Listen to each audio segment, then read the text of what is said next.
Today, the discourse will be given by our Buddhadatta Banteji, who was out of Bengaluru for 2 months in Thailand and in Orissa. Now Bhanteji is back and we were missing his Dhamma discourses. Today he is full of energy and I request to start the 2025 Dhamma Discourse with Bhanteji's Dhamma. So now I request Bhanteji.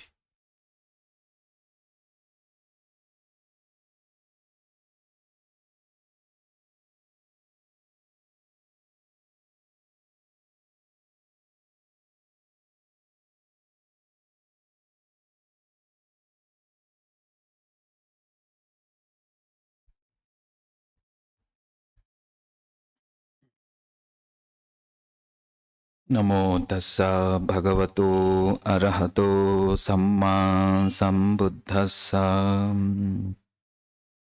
Homage to the Blessed One, to the Perfect One, to the Supremely Enlightened One. And salutations to our teacher, Most Venerable Bharabanteji. Salutations, grateful salutations to Guru Bhanteji and Most Venerable Ananda Bhante and all my wonderful brothers, Dhamma brothers, and dear Samaneras and Anagarikas, Upasakas and Upasikas. A very warm greetings to everybody. I wish you a very, very happy, peaceful, blissful, joyful, and wonderful New Year. Not just the New Year, changing the calendar or dates, or changing the clothes, or changing your other commitments, but changing your heart, that is most important. Renewing your own heart is most important. The day and night, Buddha also said and reminded very time and again that the date and the time, day and night are passing by. Every day we see the sun rises and the sun set. But what a wise person should do is he should engage himself in the acts of merit. He should do as much as merits as he can. That is the words of the Buddha. Now, in this new year, and what a wonderful occasion that we have today, that we starting this year with listening the Dhamma by strengthening our faith in the Buddha, because the Buddha is the highest refuge in the three worlds. Therefore, when I was in Thailand, every evening we used to chant a very amazing verse that the Buddha Dipavaro Natho Dhammo Natho Varuttamo Natho Pacheka Buddho Cha Sangho Natho Taru Amang Tesa Uttamanu Bhavena Maruka Sanglavantuma. The Buddha is the Deepa Varo Natho. That means Deepa is an island. Also Deepa may be light. Now Buddha is the highest and supreme refuge. So also the Dhamma Natho Taro Mamang. Dhamma is again excellent, exalted refuge. And the Sangha, including these enlightened teachers, right from the time of the Buddha until our teacher, Bharabanteji, and all those living masters who are in this asana, they are the highest refuge. Why so? Because they remove these defilements and darkness from the mind. You may be very bored in your house and then you come to the temple and you say, oh, this is also difficult for me. I cannot practice. Then you go home and do the same thing. Every day, single day, we are involved in our daily commitments. Therefore, we don't see the Dhamma. We don't see the importance of the time that we have. So, how do we find this? How do we make our resolution very strong? The way you do your resolutions in your life, because you want, if a student, you want to study well. If you're an adult, you want to achieve success in your life. But why we put Dhamma practice as secondary? It is, in the simple terms, we can say that our mind is so much of enveloped, covered with ignorance and craving and delights that we don't really see. When the things around us are transient, we know the things are very transient, but we really not aware. We know the things which are having in my life is also going to change. But then we say we stick to them. Right? And time and again you are bombarded and obstructed by your own sufferings in many ways. Through your speech, through your actions, or through even your wrong thinking and wrong views. But still we don't want to change. Why? We are suffered. We know this world too much. Every day we have these sense impressions coming. Too much of sense impressions. And then mind becomes very agitated and restless. But then you don't sit in meditation. You don't know why my mind is restless. Why can't I stay peaceful? Why my mental peace, I'm not attaining anything. I'm just going after all these material possessions. Well, therefore, as I said, the Dhamma again is the highest refuge. When you have this Dhamma in your heart, right, starting from your own faith, this year, you have to commit that I have to strengthen my faith. I have to strengthen my faith in terms of my making merits. Because punya is goodness, is actually another name, another form of happiness.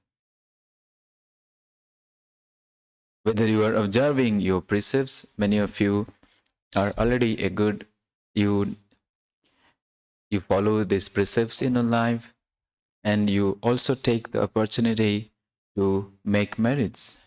Coming to the vihara is like building your own temple, building a temple in your heart. You see.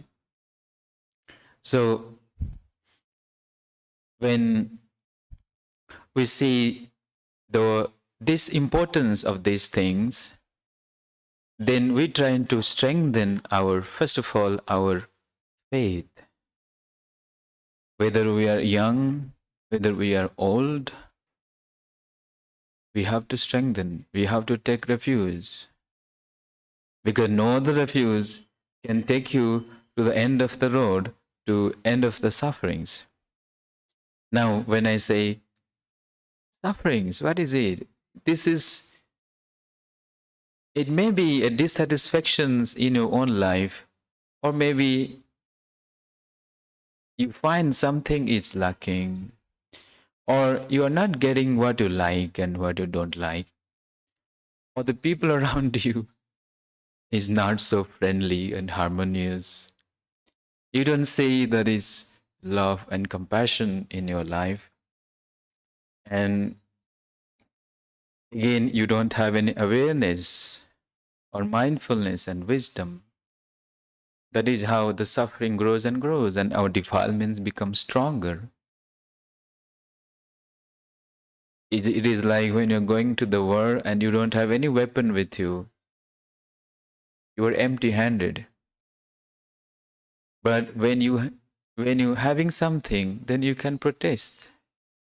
But in our case, we are already being defeated most of the time by our own mental defilements.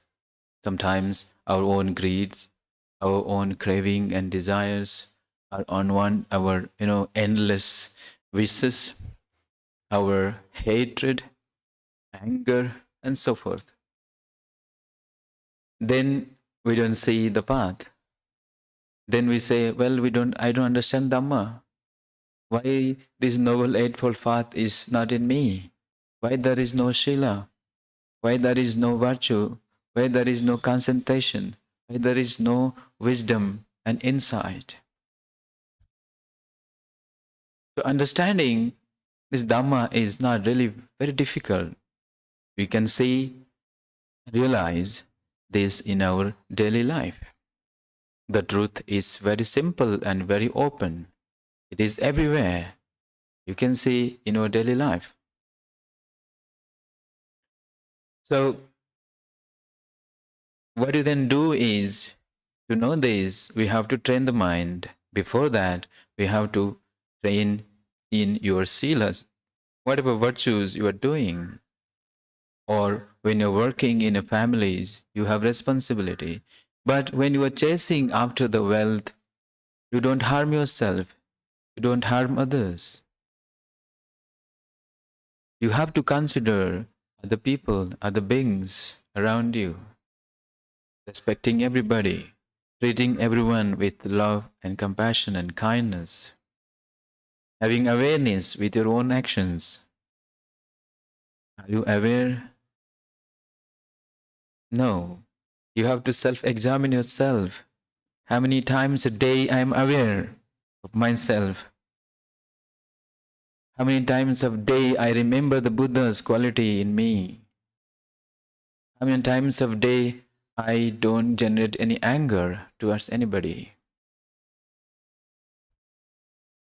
The moment you examine yourself, then the Dhamma practice starts right there. So in the past year, you have been cultivating in a goodness, but when you recollect those goodness, right, you find joy, you find delights.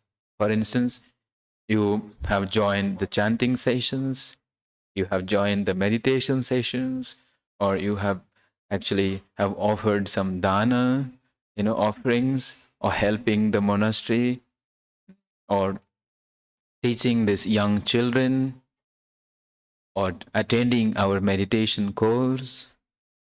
So many ways, or ceremonies. These are really, really a kushala karma.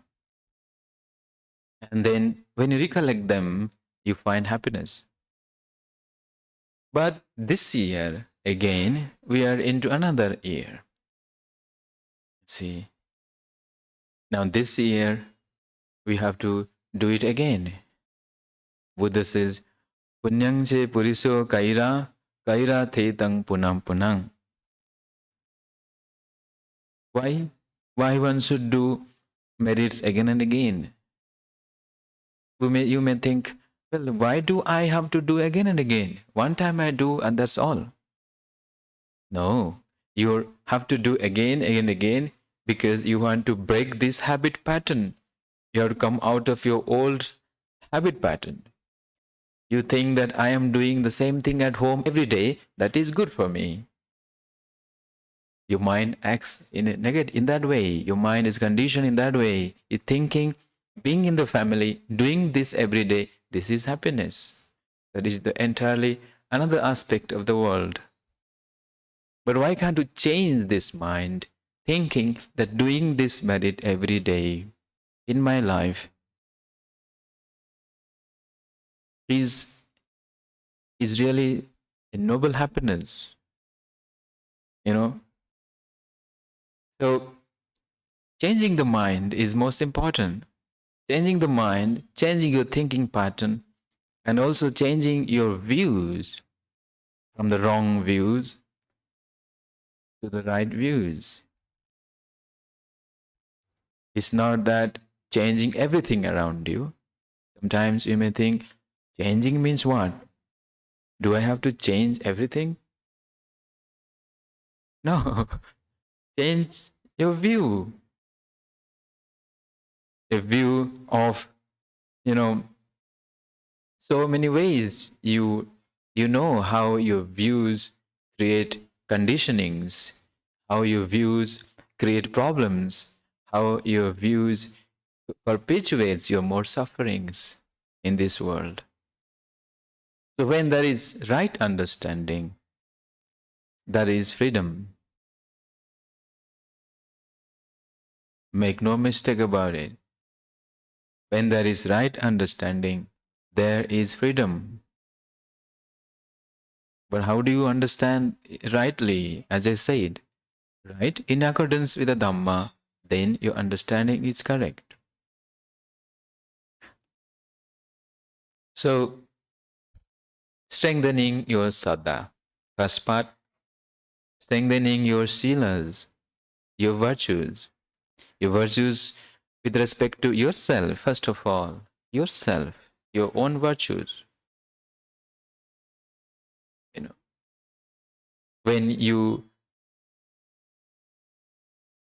you practice regularly these virtues, and these virtues will protect you all the time. When you are in the forest or anywhere, you don't have to fear anything. Like, for example, all these great monks in Thailand, or even now, our monks, we all live alone in the forest with so many kinds of animals around you, and you don't have any fear. Why? Because your virtue is with you. Your meditation is with you. The love and compassion that you generate, that is with you all the time. So renew your virtue then. Not just changing your clothes and you look very beautiful, or you want to change your house or change your vehicle and so on, right? If I say, list out what you want to change, you may give me a lot of lists, right? But in spiritual endeavors, we have to make ourselves more committed to Dhamma, not just intellectually, not just coming here, but just go one step ahead. Do a lot of chanting, for instance. One time will come, you may say, well, what I'm chanting, I have to practice it. The chanting is not just a kind of words. The meaning will become very clear, and your mind is so focused, so pure, you naturally feel this radiance, this brightness in you. Likewise, virtues. Every day you follow these virtues. Every morning you get up and then do some chanting and start taking these precepts for yourself, for your family. That is how you can strengthen your virtues. Then this virtue will bring you orderliness. You will become so orderly, organized in every way. Your life, nowadays, life is so disorganized. You know yourself. Your life is organized. It's not, because you only think that my leading a life is important, but then we neglect this virtue aspect, these values. We don't have it. Therefore, we're lacking in many things. Then your body will not support for meditation. You want to meditate, but you cannot meditate. Just as I said, you renew the mind. How do you renew the mind? Renewal of the mind or training the mind is possible only through meditation. Give some time. Give some time, whether it is sitting or walking. Right? Give it as a priority, and you have to find out this time for yourself. And this meditation, this bhavana, is a higher kind of, a supreme kind of merit, not just dana or sila. It is much, much more powerful than virtues or even the dana aspect. So many of you already learn how to do meditation. Everyone knows here, and those who don't know, we also give them teachings. And this is how you have to do. You have to focus your mind on the kamathana. Kamathana means the kama means the workings or the grounds. Thana means the foundation. You have to engage, set your mind on a particular meditation subject. Breathing, for example, breathing, anapana. Or if you are very angry, do metta bhavana. Or you don't have time, do walking. Just walking, be aware of your movements. Your feet, be with while you're walking.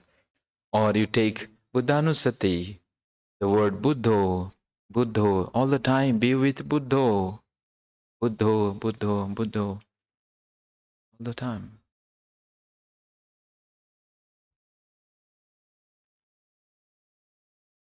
Then your mind is naturally inclined to meditation practice.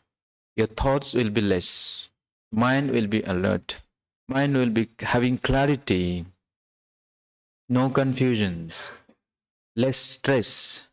Less mental worries. Less temptations. All the time we have sense pleasures coming up. And the mind, by the way, drained out all the time. You don't have any energy. And morning you wake up so tired. Again you go to your work and then pursue after these things. Therefore the Buddha says, be a refuge, take this refuge for your own happiness, for your own well-being.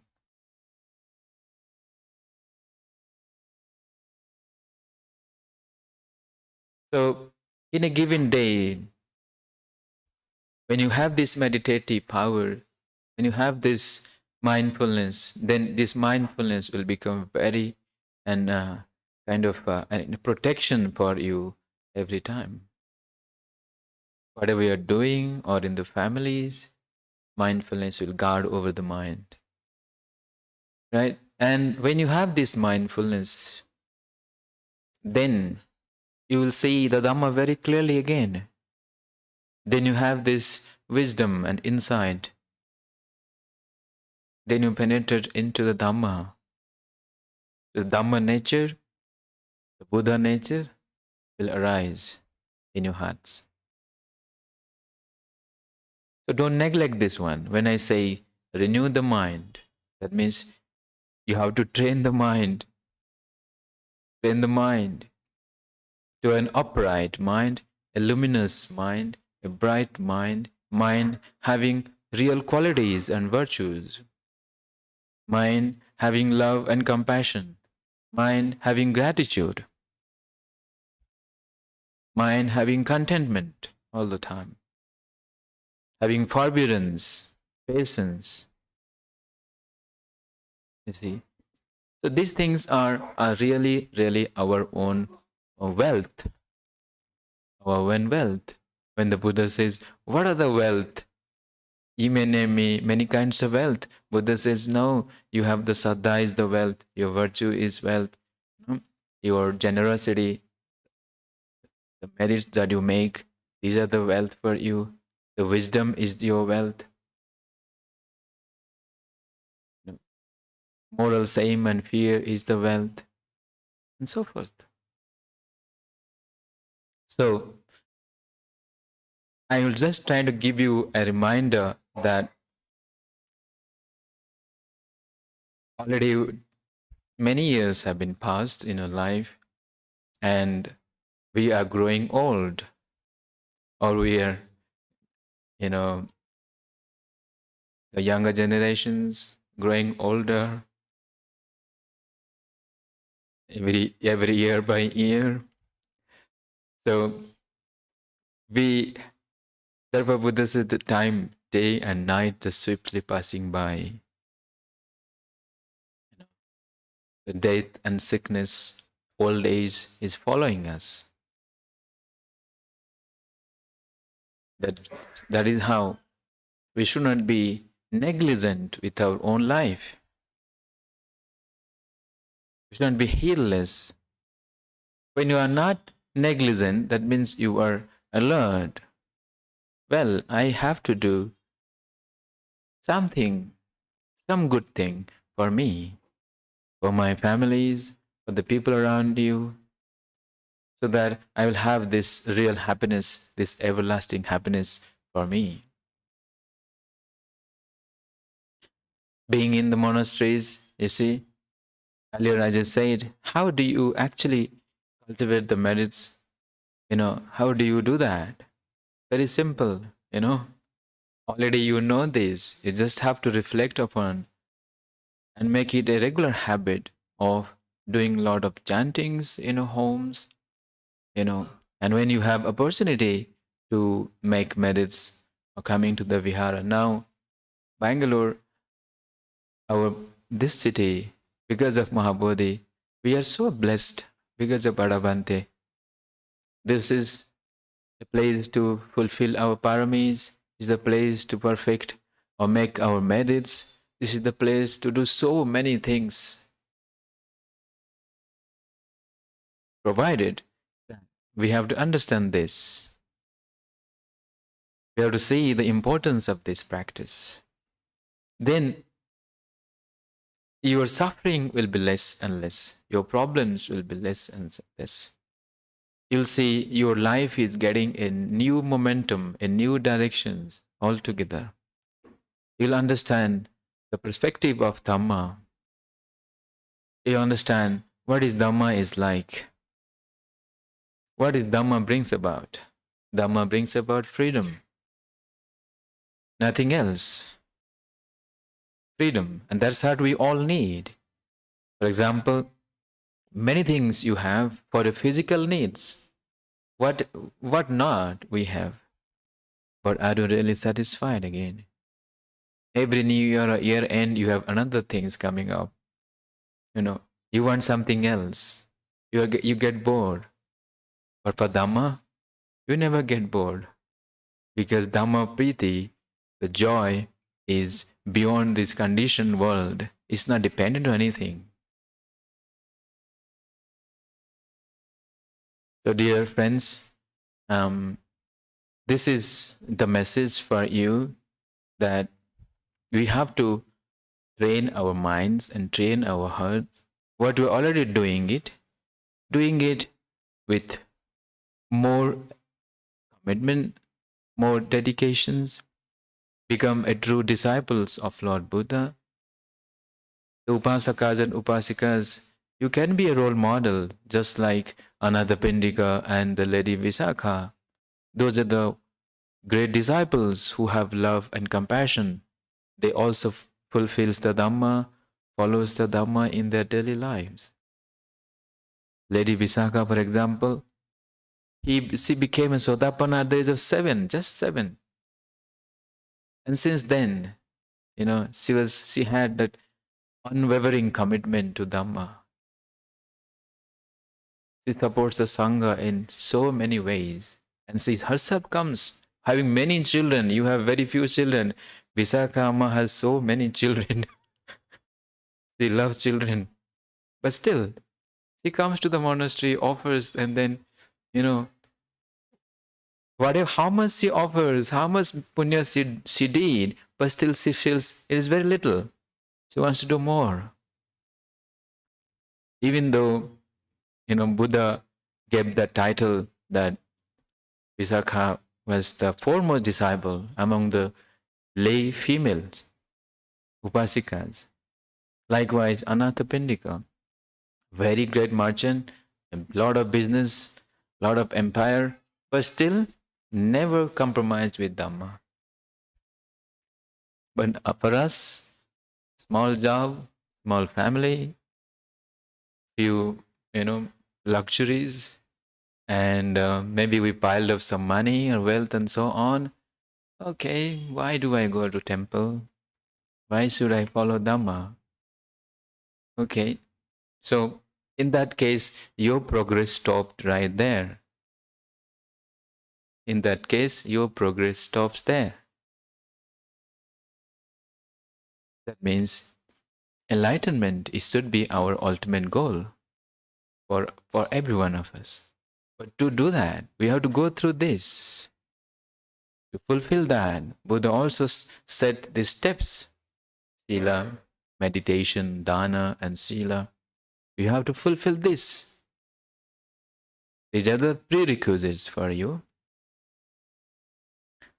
So similarly, Anathapindika case, I just gave an example. You might not be like Anathapindika, maybe a little Anathapindika, or a kind of role model for your family at least, or for the children, or the place where you live. You can be a role model. You can be a Kalyana Mitta. In Thailand, the Ajahn used to say, we should be like from Putu Jana to Kalyana Jana. From Kalyana Jana, you should be a Devata. And from a Devata, you should be an Arya Jana. That's the transitions.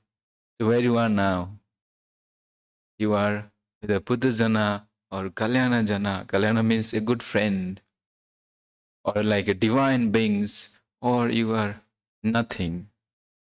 That you have to know by yourself. So in this year, you can take so many inspirations from the teachings of Lord Buddha. You can take inspirations from our Sangha members, Bhantes, Guru Bhante, Anand Bhante, and so many, all the Bhantes, they share the teachings. You take these teachings, follow these teachings, practice it in your daily life. And then you will see, because you yourself cannot do, you need a teacher for sure. Don't you need? Yes, you need a teacher who can guide you along the path, who can help you to, to grow in Dhamma. And at the same time, I would also highlight the qualities of humility and humbleness in your. I've seen so many great monks, but they are so humble, so humble.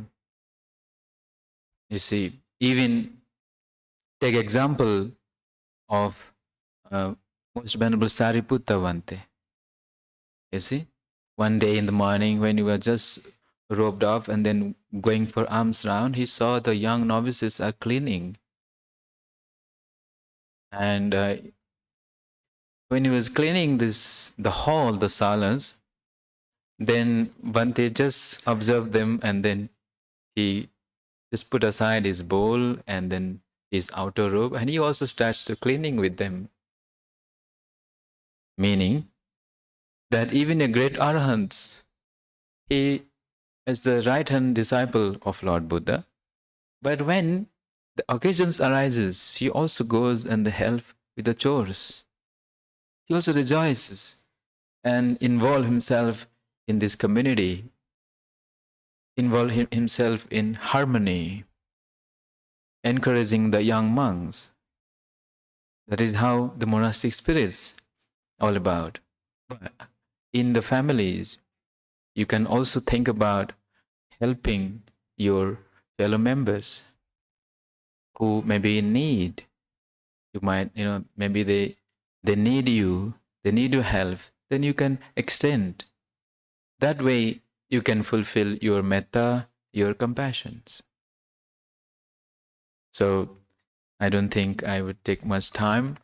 Already 11 plus now. So what have we learned so far is renewing your hearts, renewing your mind, and fulfilling in a consistent manner, whether it is your faith, whether it is your virtues, whatever virtues you are following, or your meditation. Make a point every day that you should sit.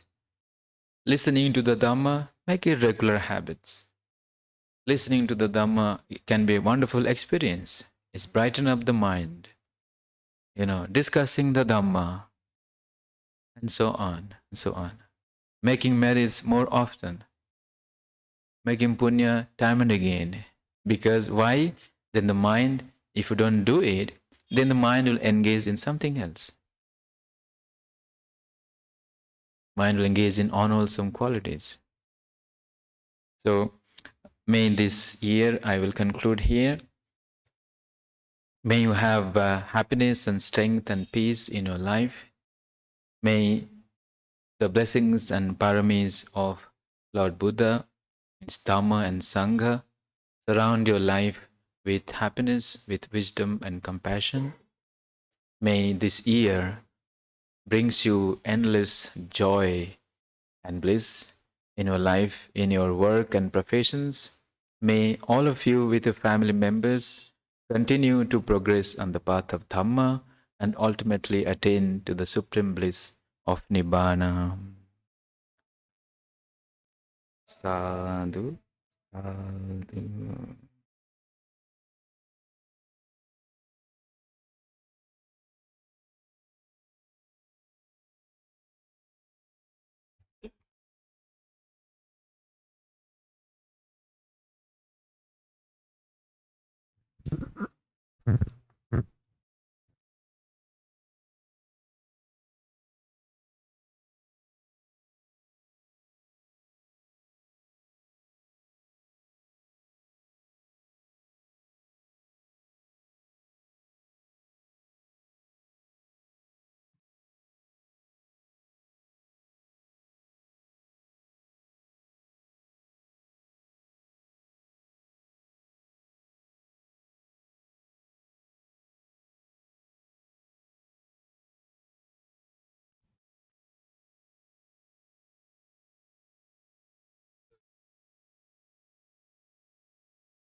Namo Buddhaya.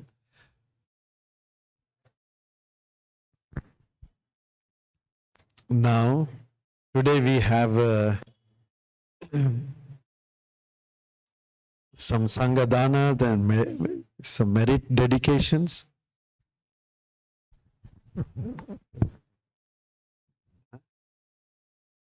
जो लाने तक दूसरा record तो करो.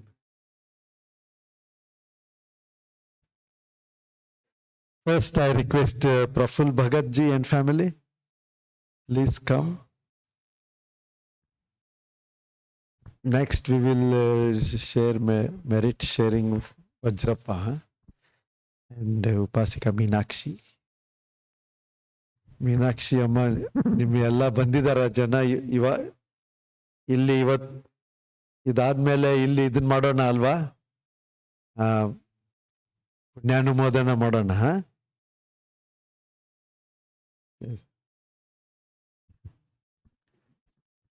First we will dedicate merits to Mr. Praful Bhagat and families. Late father Sri Hiraman Bhagat ji.